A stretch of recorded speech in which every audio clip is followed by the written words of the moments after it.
来，其实咱世间就是咱个读者嘛，中庸之一个就是像迄个波浪，海底波浪共款，波浪撞起来了跌落去，跌落去撞起来，咱生活就是不同。再来，这个就是咱梦想，梦想就是无尽的。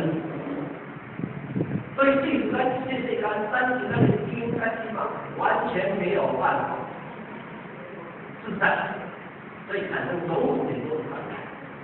所以古早人讲比汤，甲饼有共无？共款迄个汤，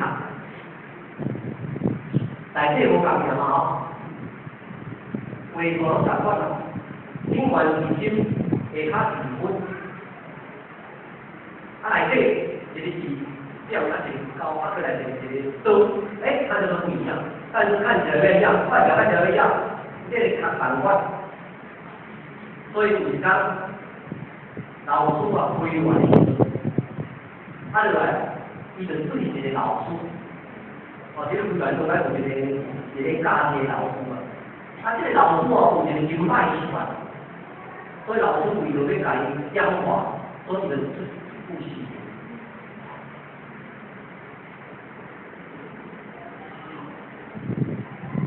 假为观音今为仙，随机风为在当前，处处为观众为机，标歌一为最可美。假为心意则备，这个你还买心意，我叫，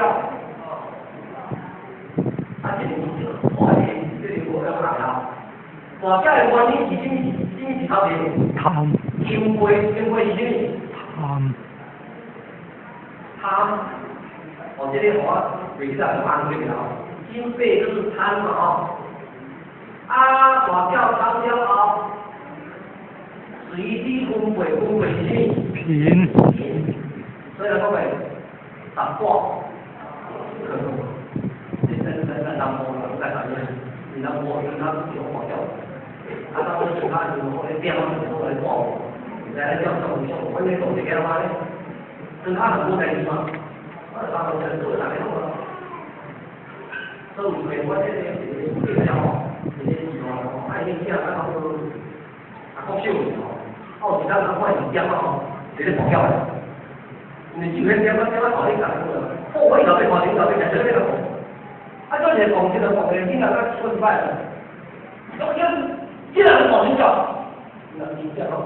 是老辈我现在老辈说话，这个就是老辈我这个，所以老辈摸弯嘛，所以应该话他是哪个这里在那个风险这作用，所以我这个理解，还多还是差不多，这个。